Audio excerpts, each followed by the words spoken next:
The METUS Tech Show.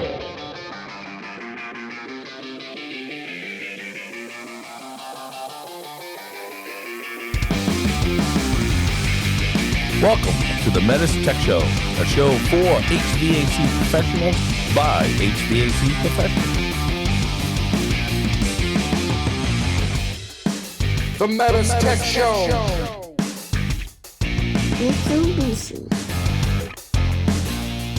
So, Paul, I heard you got a Weber Slate I did. grill. I did. So we had Ed Blair on, I don't know, a few episodes ago, and he was talking about it. And it happened to be my wife's birthday, so I went out and I bought one and brought it home and gave it to her for her birthday. I slept in a tent for 3 nights, but that's okay. Yeah.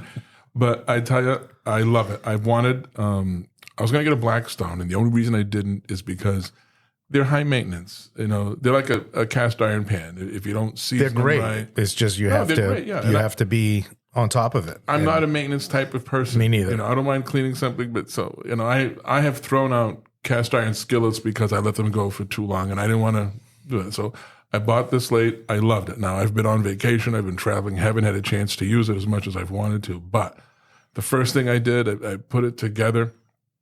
The first breakfast, I went all out. I had bacon. I had sausage, a whole pound of bacon, cooking at the same time as some sausage patties, as some hash browns. Oof. I had some scrambled eggs, and I had pancakes all on the griddle at the same time.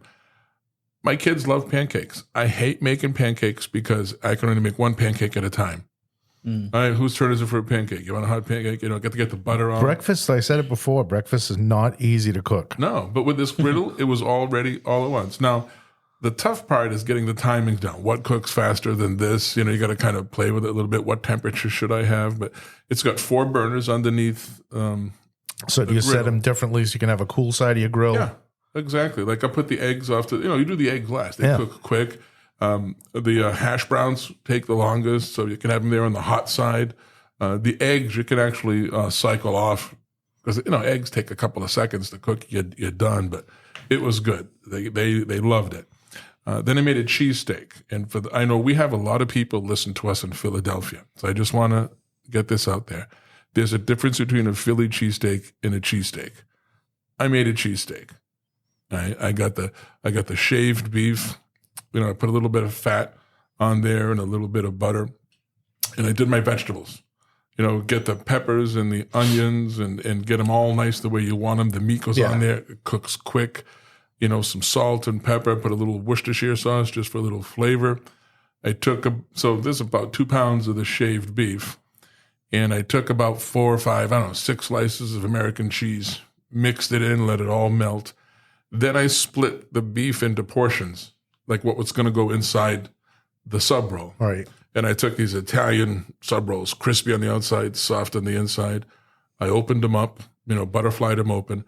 Then I put on top a few slices of Cooper Sharp cheese. If you've never had it, try it. It's really good. And I butterflied the bread open, put it right on top, let it get there, melt that cheese. Let the cheese melt, soak up the flavor into the bread. I pressed it down.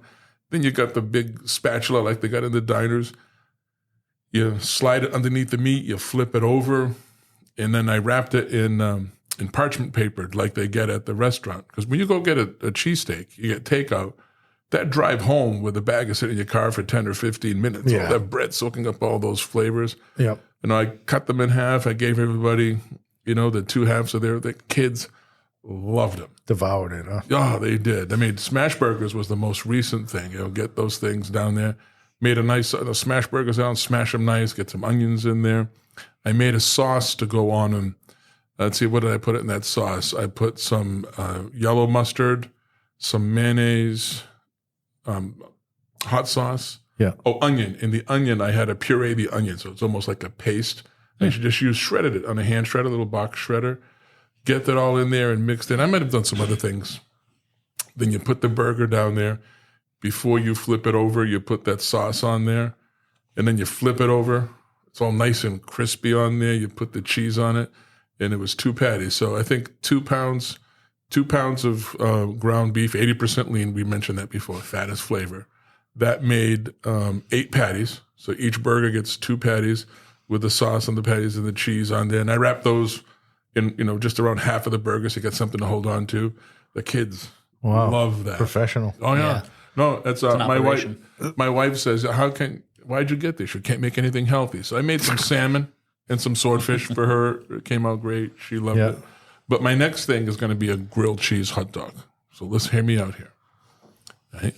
You take the hot dog roll, and you're not the kind that we get up in New England that looks like a piece of white bread folded together. It looks like a little mini sub roll. Yeah. Right? You open that up, you throw some cheese and some jalapenos in there. Then you put a hot dog in there, and you smother the hot dog with cheese. So you grate some cheese. Don't ever buy pre-shredded cheese. You got to grate it yourself. We need to make America stop buying the stuff and use the grater and grate your own. We need to make America great again. Okay? The cheese, that is. Right? But anyway, I digress. So half the country's mad at me now. But anyway, you put the cheese on top, and then you flip it upside down so the cheese goes on the griddle, and you just let it sit there and get that cheese nice and toasty. We've been to the Korean restaurants where the cheese is fried. Yeah. It's nothing. It's okay. So like fried cheese. Yeah. My cholesterol's gone up to 417, but Nice. I'm loving this thing. I sent you a link for the slot dog. I don't know if you remember that. I did.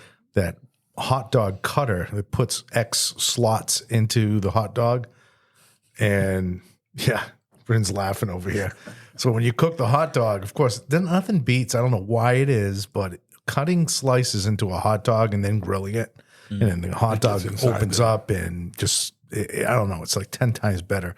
So someone came up with this contraption. You can stick a hot dog inside this little plastic mold and it cuts all these little X slots into it.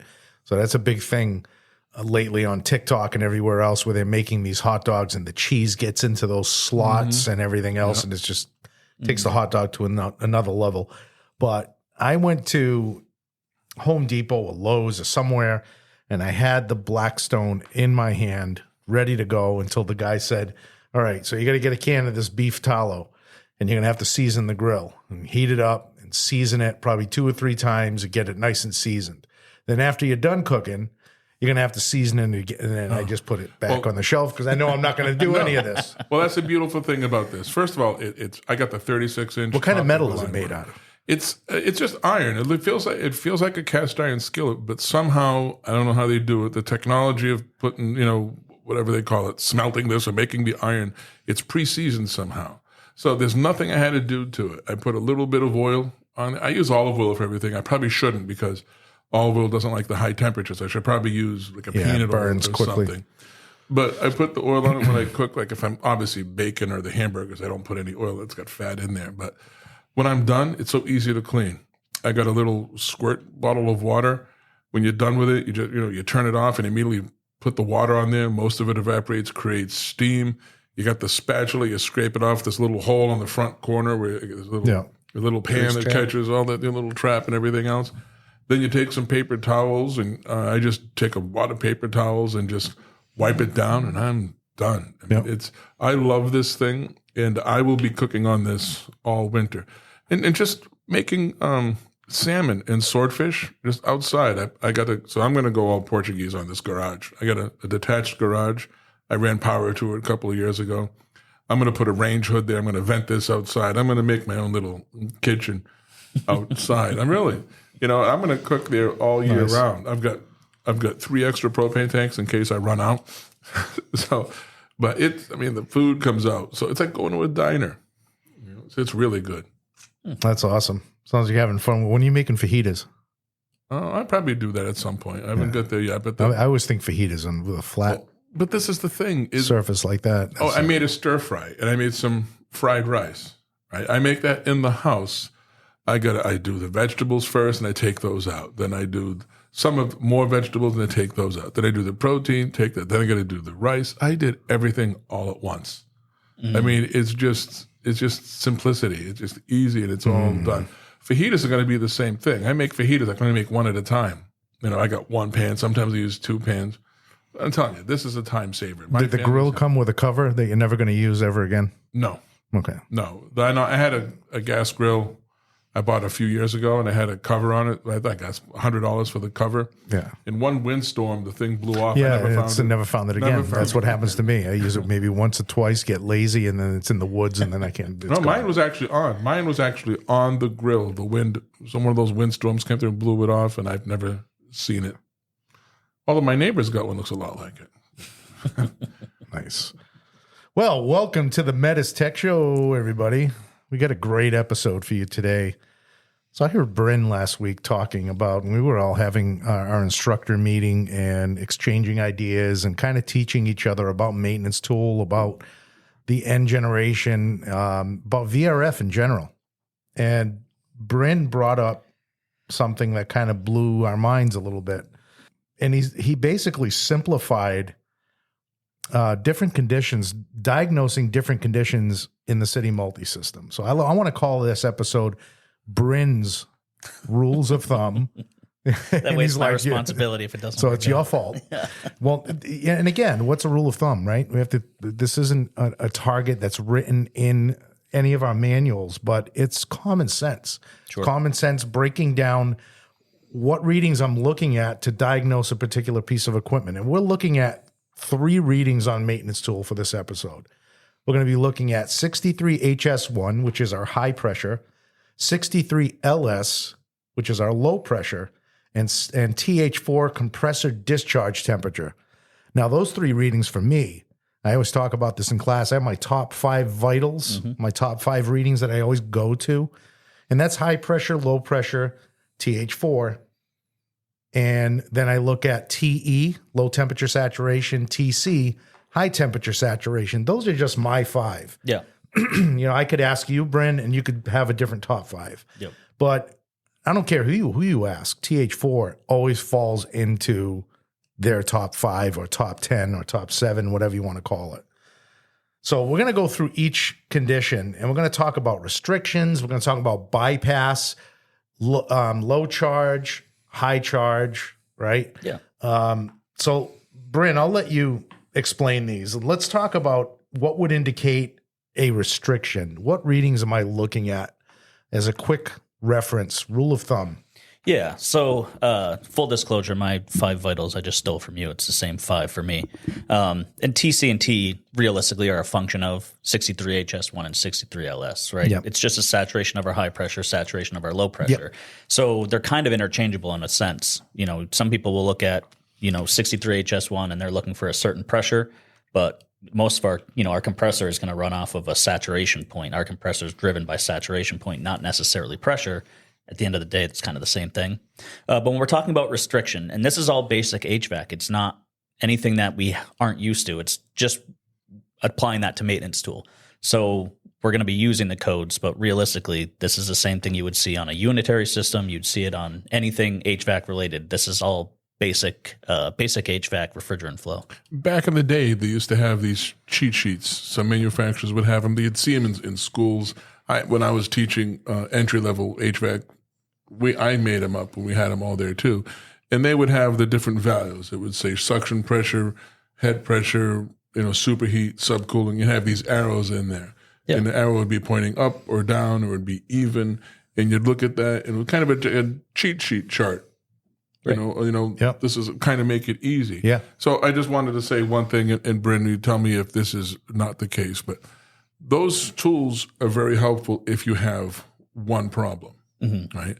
But for instance, an example, I remember more than once showing up on a call, and it was very hard to diagnose because it was overcharged. Because the person who went there before me thought it was undercharged, so they added refrigerant, and it turned out to be a restriction. Yep. So when you have a restriction with an overcharge, that kind of throws everything off. Now you got to look a little more. So just as a disclaimer out there for everybody listening, these are rules of thumb. Right. And Bryn's got a different size thumb, and everybody's got a different size thumb. So this is just generally speaking. So if something doesn't quite add up, you kind of need to look further. This is just, let's say, basic. Yeah, right. Like exactly. you said. This is where I start. Yeah. And like you said earlier, your pressures, we can't really say, it's not like the days of R22. When you put a set of gauges on a split system and you say, I got 70 on the suction, I got 250 on the high side, coming back, a beer can cold, you're right in the pocket. Right. But now we're dealing with an inverter system. The compressor ramps up, ramps down. Basically, the gas pedal for this compressor is our saturated temperatures. That's what it's driven by. But I just wanted to talk about our range for TH4 before we start this. Sure. Our range for TH4, and again, always refer to your service manual for that particular model. But we look at, I like to call it the compressor's happy place. 160 degrees to 200 degrees is where it likes to be. Right. Right. And usually when we're heading into the 200 degree range, there's something going on. Yeah. Right. So take us into a restriction. What are we looking at? Yeah. So if we have a restriction, typically what we'll see is a high head pressure, a low pressure, and a high TH4. So 63HS1 is up, 63LS is down, and TH4 is up. Now, any time that we're diagnosing anything City Multi R2 related, we need to be in a test run. So come to our advanced City Multi classes, point. we give out all of these targets for what we're looking for our saturated temperature on the high and low side, depending on what mode we're in. We give out all these targets, but ultimately, that's when we're in a test run. So if I'm going to a City Multi piece of equipment, first thing I'm going to do, start up a test run, and then I'm going to start hooking up maintenance tool, take a look and see what exactly is going on. And letting it run. Yeah, I don't know of if you course. just mentioned that, Yes, but yep. letting it run long enough so that they make sense, so the readings make sense. I think you got to let it run at least 20 minutes Yeah. minimum. And Gary Ozer always, because he did a lot of startups out in the field, he was on the front lines, right? He was a DSG. So he says 30 to 45 minutes. And so people are like, wow, that's a long time. Well, hey, there's a lot going on in that system. We got to make sure that everything is balanced out before we start taking these targets. Yeah. And I mean, if the system's been down, well, if you're a technician, you get the service call, you head out there, the system's down, you may start it up in initial mode. Yeah. And you might be stuck in that initial mode for a half hour anyway. So you don't really want to be looking at anything until we get into that more ordinary mode. That's when you can kind of get an idea of what's going on. Right. So again, with that restriction, high 63HS1, low 63LS, and a high TH4. So we have high head pressure, which is going to come from that restriction, right? Our refrigerant flow is being interrupted. We don't have anywhere for it to go. We're coming off that compressor through our outdoor unit, and it's hitting some kind of a wall where that refrigerant can no longer flow. So we're going to see our high pressure start to creep up. And because of the fact that we have that wall, that blockage, whether it's partial or complete, on the suction side, we're going to start essentially pumping down.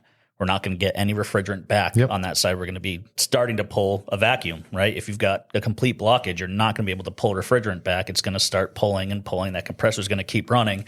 So we're going to see our 63LS start to drop. And you said it, pump down. Yeah. When a system is pumping down, just like front seating a king valve, and I try to get this through to the students. I'm like, what is the system doing right now? And they're like, what do you mean? Look at the pressures. What is it essentially doing? And they're like, well, it's pumping down. Yep. Why is it pumping down? Right. It's almost like shutting a valve off. Yep. Now, does it mean there's a valve off? No. It could be a plugged strainer. Could be a multitude of things, right? Yeah. It could just be a valve. Yep. That's very possible. I've seen valves closed on branch controllers right from the install. So Yeah. Or failed components, right? We have LEVs that do our metering. If those LEVs fail and they're in the closed position or mostly closed position, it's going to act as a restriction. Solenoid valves that are supposed to be open that close, that can cause a restriction. So all of those things, just because we now have identified, okay, there's a potential restriction, we still have more to look at. It's just that these are the guidelines to what am I looking at here on maintenance tool? What's actually happening? Why is the system not performing? Yep. You have a restriction somewhere. So once you determine, we look at this, a high head pressure, a low back pressure, and a high discharge temperature. So we're thinking, okay, there's a restriction in here. Now, what do I look at next to try to narrow down where that restriction might be? Yeah. So for me, the next thing I would do is go look at my branch controller. So the reason for that is if my outdoor unit is displaying, I have a restriction somewhere, I'm going to move to the next step, right? Off of my outdoor unit, I go to my branch controller. And I'm going to start looking at two things, SC1 and SC6. I have targets for those, right? I'm looking for 5 to 27 degrees subcooling on SC1, and I'm looking for 18 to 54 degrees subcooling on SC6. If I have adequate subcooling and I have decent superheat, then I'm thinking even further downstream. I may go start looking at my indoor unit. Do I have a failed LEV, or is one of the strainers on my indoor unit plugged? If I'm reaching target, right, that's what I'm going to check. But what if I'm not, right? Let's say SC1 is at 0 degrees of subcooling, or maybe even a negative number. I've essentially isolated, not only do I have a restriction, but I know exactly where it is. It's somewhere between SC1, which is after our first tube and tube, and the outdoor unit, which really is only line set length. There's a couple components at the outdoor that may have failed, or it's somewhere in our liquid gas separator. But it just starts to narrow down that process. So that's why I start here, is I look at these things and say, what's actually happening with the refrigerant flow? Once I know what a potential symptom is, then I can start looking at everything else with a baseline of where's my refrigerant getting stopped? Is it making it to the BC? No, I don't have enough subcooling. If it is, okay, then it might be my indoor unit. I'll start looking at indoor coils. Do they have decent superheat going through my indoor coils? If those are all really high, or maybe there's 3 units that are really high, I'm going to start looking at those particular indoor units and say, why are those not getting the refrigerant? Yep. Oh, good things to know. And then one thing before we get past that is high TH4. High TH4, that's our compressor discharge.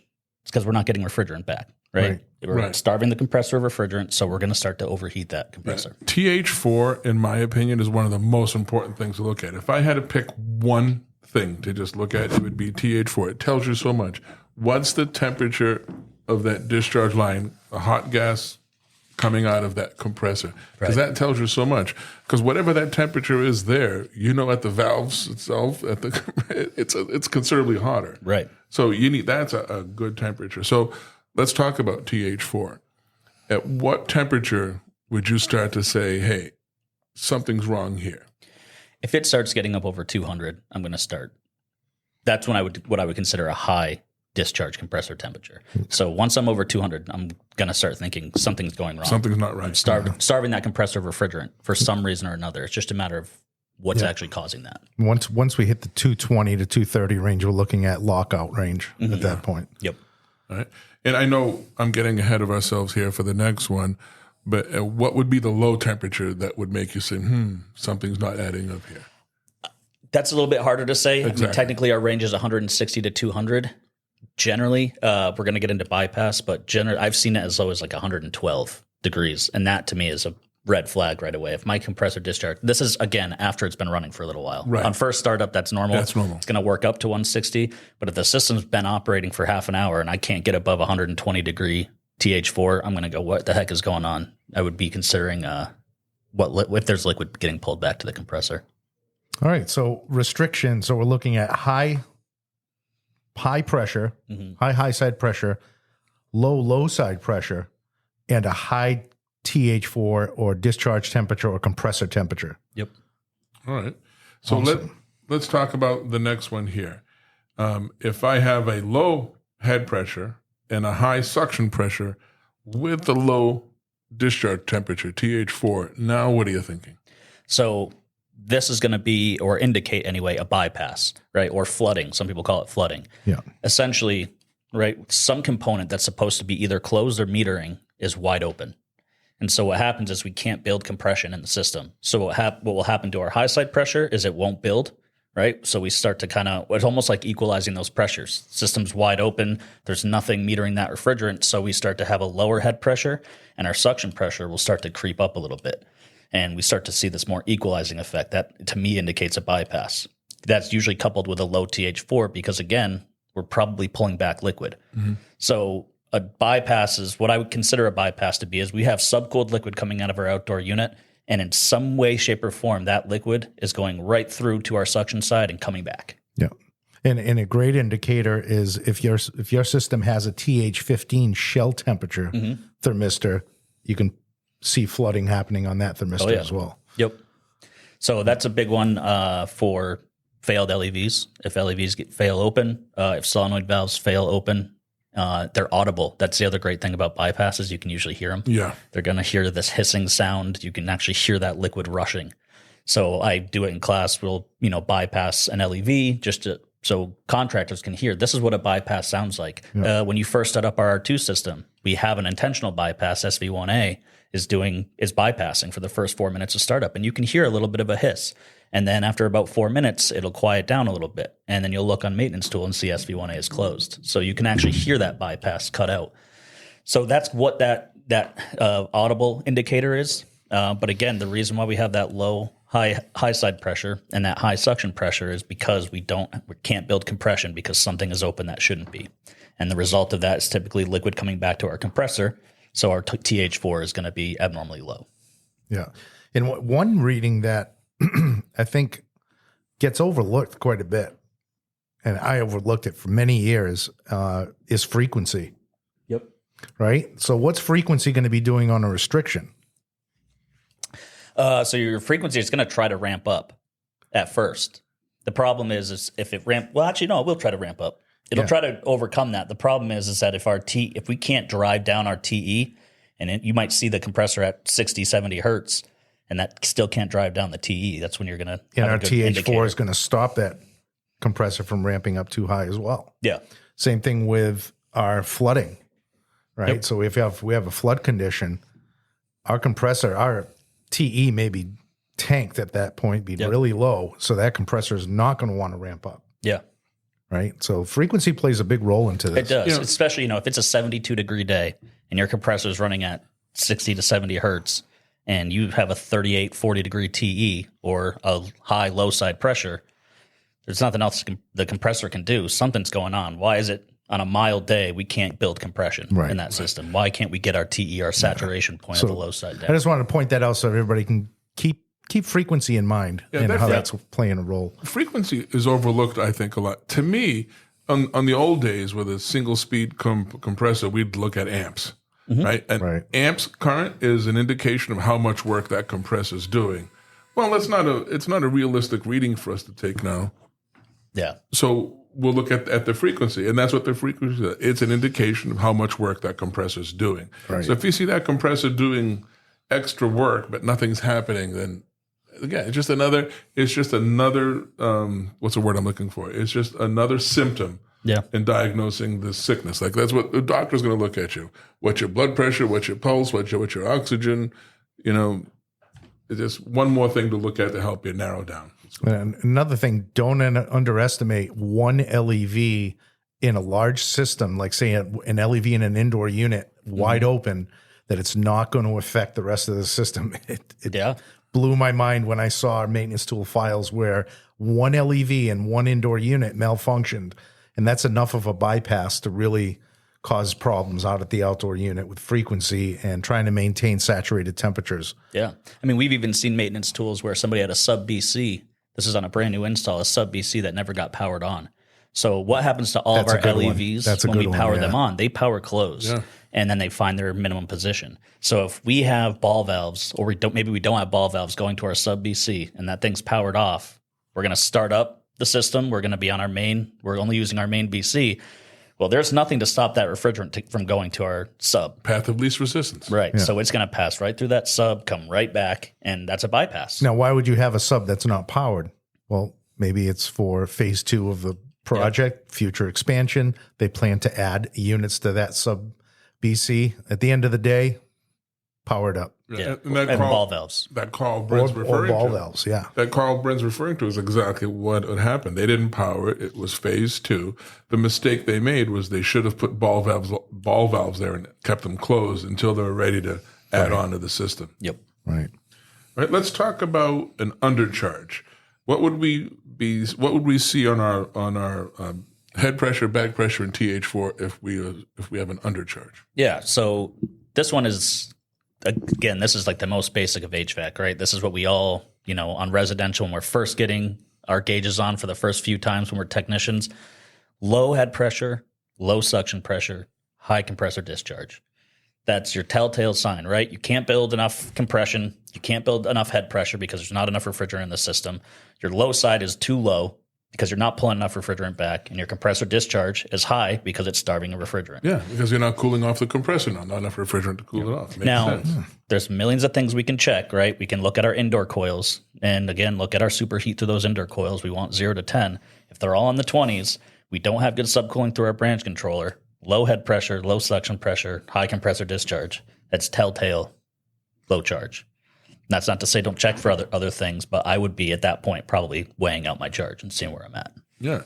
And if you weigh out the charge and you look at your DSB, the as-built, it tells you how much refrigerant you should have in there total, right? And you're probably going to find, hey, I'm supposed to have X amount. I have less than X amount. It would be considerably less. Again, it depends on the time of year, the temperature, and everything else. The bad thing would be if I got the exact amount of refrigerant that I'm supposed to have. Right. Now I got to look at something else. Sure. But here's the thing is like, and we've talked about it in other podcasts, but because we have inverter compressors, a low charge, when we get to that point where we have a low head pressure, low suction, and high TH4, we're significantly low on charge. Right. Because our compressors are going to adjust to that lack of refrigerant and they will ramp up. So another indicator would be, okay, I'm hitting targets, but my frequency's way up. Yeah. So why is my frequency way up? And maybe your TH4 will be a little elevated, right. But that's because our inverter is going to ramp that compressor up to try to increase that compression ratio, get us to our target. But then we might see some struggling with the frequency. It could be 70 degrees, 70 hertz on the compressor. You're going, okay, why is this thing working so hard to hit targets when it's this mild of a day? You know, you just reminded me several years ago, I think I was new here. This maybe happened 10 years ago. There was a third-party company here that used to do quality installation verification for the states, for the rebates and everything else. I know we're talking City Multi, but this was an M series 1-to-1. They came in, pulled out half the charge, ran the unit, ran the equipment, and they had good superheat, good subcooling. Everything was working fine. The delta T coming across the evaporator was fine. It was cooling. Yeah. Until you looked at the compressor frequency, and then that was screaming because the compressor made up for it. So I need more cooling. It's not happening. I'm not reaching target. I'm going to scream. And if that happens, the homeowner's going to find out when they get the electric bill. Yeah. That's when they're going to say, hey, this thing's supposed to save me. So charge is important. And you're right. If we have a low enough charge, then it's really undercharged. It's not just a little bit off. Yeah, if we start to see these symptoms, then there's a good chance to charge things because we'll overcome that. And don't overlook your outside air thermistor as well. Because if I look at my outside air thermistor, I'm 90, 100 degrees out. Shouldn't your head pressure be up? Right. 350? Yeah. Right? Should be up there. And if I'm running at 200 on the high side and it's blazing hot out, that's a red flag right there. Yeah. Right? My problem is, well, I have a lot of problems, but when I was in the field and a technician, you know what? I never looked at pressures. I always looked at the temperatures. Maybe that made more sense to me. If I looked at a temperature, so if you ask me what's a normal pressure, and I don't know, what was the pressure? I don't know. I can tell you what the temperature was. I can tell you what the discharge, the high side saturation temperature was. I can tell you what the low side was. That my brain works that way. What was the pressure? I have no idea. It was much easier. Like I said, back in the days of R22, even 410A with a split system that's just contactor driven, no inverter, you could almost put your gauges on this system and know you are right in the ballpark where you're supposed to be for charge. All right, so they used to put charts on the side of the outdoor units. Yeah. Remember that? It was just charts. You take your outdoor dry bulb and you compare it to your low side. It tells you how to charge it just based on it was on the inside cover and usually you have to wipe the cobwebs off of it and no one ever looked at it. So I'm going to get on my high horse here for a second. I want to go back to the undercharge. If you're undercharged, don't just add refrigerant and walk away. Why are you undercharged? Was it charged properly to begin with? Now, if you're the one, and you know it was charged properly and you were there, then there's a leak. There shouldn't be a leak if you did the installation and the pressure testing and the evacuation properly. There shouldn't be a leak unless something else, an outside force made a leak. It shouldn't be. You shouldn't have anything in there. So undercharge. The tendency is, well, let's just add refrigerant and see what happens. But if you're positive that you charged properly to begin with, find the leak before you do anything else. And you can't make the mistake of thinking this is a one-to-one residential unit where it comes with enough refrigerant for so much line set. No. The Smart Multi and all of our VRF, regardless if you're putting 1 foot of pipe on it or 400 feet of pipe on it or 3,000 feet of pipe on it, you need to add refrigerant. I can't tell you how many jobs I've heard of and seen where they just open the valves and they're wondering why their system's just not performing the way it should. And all they did, they just didn't add the additional charge. And then it's twice as hard to add it later. Yeah. Right? I've seen some faces drop in class when I tell them every Smart Multi needs additional charge. Right. And they're like, because they realized they didn't install a couple weeks ago where they didn't add any charge. You know what I used to like when I was teaching classes? I'd always ask, how many people are here because they have a job going on? Who has a job going on right now? And you get these 1 or 2 guys raising hands. And I'd mention something, and they go, shoot. And they get up and make a phone call. Stop. Don't do that. 100%. So let's move on to overcharge, Bryn. Well, what are we looking at for an overcharge scenario? So overcharge is the last condition. We'll have a high head pressure, a high suction pressure, and a low TH4. So this is probably all starting to make sense now that we've talked about those three, right? We have high head pressure because there's too much refrigerant in the system. We have a high suction pressure because there's too much refrigerant in the system. Yeah. And then our TH4 is going to be low because the excess refrigerant is coming back. Because there's too much refrigerant in the system. Exactly. This one's straightforward because, right, if we have the proper amount, we're going to be boiling off any refrigerant in the indoor units before it comes back to the outdoor unit. If we have excess refrigerant, we're not going to boil off all the refrigerant in the indoor coils. It's going to come back partially liquid. We're going to start to cool off our compressor. So we're going to see that TH4 drop. So what am I going to see at the indoor units on an overcharge scenario? Good question. That's a good question. Yeah, so I'm probably going to, if I was to guess, my superheat is going to be very low. Yeah, I was going to say you'd probably be like in the 0 range of superheat. Yeah. Can we have Paul? Well, don't get me going. I know what you're going to say. Maybe even negative. There's no such thing as negative superheat. Don't get me going. Okay. I never said there was. I'm just. No. I just Some people think when I hear somebody say negative superheat, I just wanted to stir the pot. Yeah, no such thing. It's science. You might see LEV3 at the branch controller low, at a very low position. That's a good one. Right? Because if we're pulling a ton of subcooled liquid through an excess, we're not going to need the LEV3 to do a whole lot to reach those subcooling targets. So you see how all these tie into each other. Yeah. Right? Don't stop at just these 3 readings. Keep going. Yeah, that's your starting point. That's your starting point. You still need to find the why. This is just what's going on. But when I heard this last week, how you broke this all down, I thought it was just genius. It's not. We're not talking about targets here. We're not talking about things that you're going to find in a service manual in black and white. This is just rules of thumb. Yeah, common sense things that you're going to see on maintenance tool, readings that you'll see on maintenance tool. To tell you what the basic problem is, right? And there's something here I want to point out. This is basic, and here's the problem: is we come across a system like a City Multi R2, and we're thinking this is a very complicated system, and it is. But at the end of the day, refrigeration's refrigeration. We're just going back to basics here. If you had a 1-to-1 air conditioning system and you were looking at any experienced technician would be able to tell you, yep, this is, if I said, okay, I got to high this, low this, and what am I looking for? Could be an undercharge, could be restricted. They know. Yes. So this is just us taking something that's very sophisticated. It's not complicated, not the word I'm looking for, but it's a very technical piece of equipment, and we're just breaking it down to basics. Is this going to help you solve everything? No, but the thing is, go into this with the right attitude. Refrigeration is refrigeration. Electricity is electricity. Thermodynamics is thermodynamics. We don't change any of those things. That's science. We can't change that. You know the only thing that we can do, right? What's that? The only thing that we do that no other manufacturer does, you know what it is, right? Our air that's coming out of the air handlers is fluffier than anyone else's. Really? Yes. That's amazing. It's a trade secret. I can't go into it why. Yeah. It's only 3 people in the world know a third of the formula. G4 level classified stuff right there. These 3 people never fly in the same aircraft because each one owns a third of the formula for that. So the big thing with all of these, again, is their starting points, right? We're always going to look further down the road, and it happens a lot in class where you are showing a maintenance tool scenario, and they're seeing that the indoor coils aren't getting refrigerant.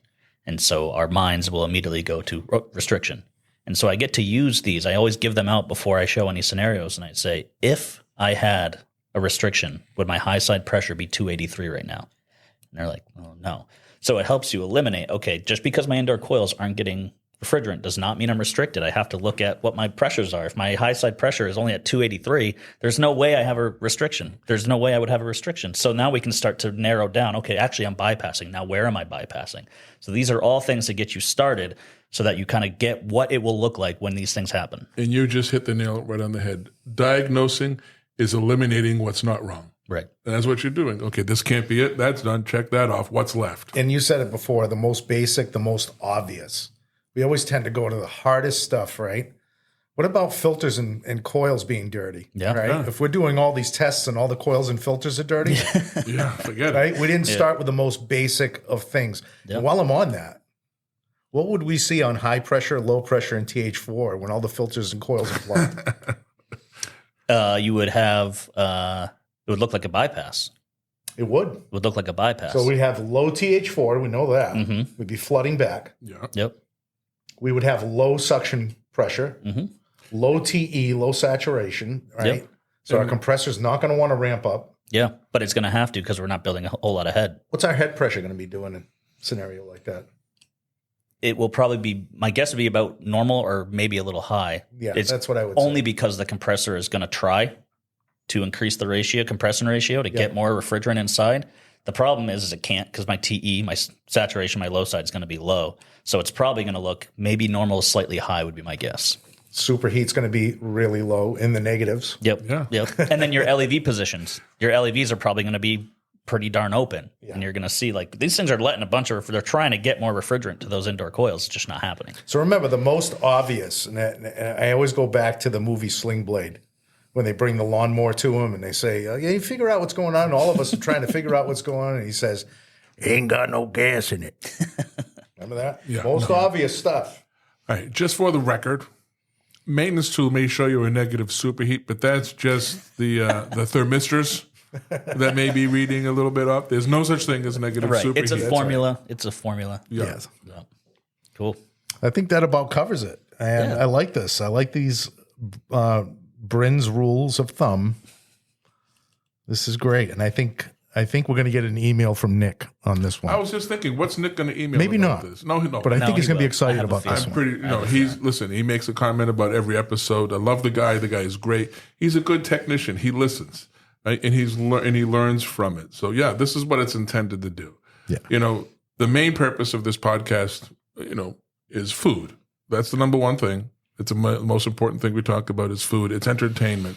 But if you can pick up something that's going to help you, move on to the next job quicker, that's just a plus. And one last thing I wanted to point out that we didn't talk about is we're talking about what happens before an error code comes in. But any of these that we just talked about, correct me if I'm wrong, are going to bring in a 1500 error code. Eventually. Yeah. Eventually, which is high overcharge or undercharge. But that doesn't mean go get your tank out of your truck and start throwing 100 pounds of refrigerant in. Right. I got a great idea. Let's do an episode just for the 1500 error code. Sounds like a plan. Because we could go on for another hour about that, Yep. or at least 30 minutes. At least. Yeah. So it's funny. This is a food podcast, and we squeeze in some HVAC advice in the middle. That's great. Yeah. So what's next on the grill? Oh, next. Well, actually, tomorrow I've got a request. My wife says, I like pancakes. Bacon and sausage. That's all just greasy stuff. It's going to kill you. I love pancakes. I said, all right. So tomorrow I'm just going to make pancakes. But You're making bacon pancakes. I'm making bacon pancakes. That's Put the right. bacon in there. Yeah. I'm going to have some. But the beautiful thing about it is like the 36-inch grill. I don't know how many pancakes I could make. I got a family of 4, and my kids will easily eat 3 or 4 pancakes each. I'm making them all at once. I'll make the batter out there. I got a little, like a pitcher I pour the batter in there, boom, boom, boom, butter it up first, and then just watch them and flip them over one by one. I feel like I should get one of those little chef hats, the little diner guy, maybe a dirty, T-shirt with get a pack of cigarettes rolled up on the sleeve, things like that, What did you use to smash the burgers? Oh, they actually have. Did it come with one? No, you have to get extra. But I have one of those rectangle things you put on top of the bacon that's cast iron. It's really heavy. Yeah. In this, you'll learn the hard way. They got a round one for burgers. Right, they have a round one, but you have to put a piece of parchment paper. So I make the meatballs. I made the 8 meatballs. I knew this was coming. No, you have to put a piece of parchment paper between the squeeze, because otherwise the beef will stick to it. And, this is things that nobody tells you. You got to figure these things out. But I smashed it down really well. It was good. Yeah. Sounds good. I don't think I've ever bought parchment paper, but I use it all the time. I can see where that I use it would all need the time. When I roast stuff in the oven, I use a parchment paper on there. It doesn't burn. So it's paper. It doesn't burn. I don't know how it works. So some genius made this. Yeah, maybe they should wrap it around a pipe, and maybe it'll keep heat from transferring. They should build houses Probably, with this stuff. yeah. Houses will never burn. They should build houses with Amazing. Yeah. That's it. That's not true. No, it's not true. No, everything. None of this we're saying just now is true. Listen, 89. We don't want anybody building houses out of parchment paper. 89.7% of what I say is true. Okay. Fair enough. And statistics are made up on the spot, by the way. All right. We'll see you on the next one. Take care, everyone.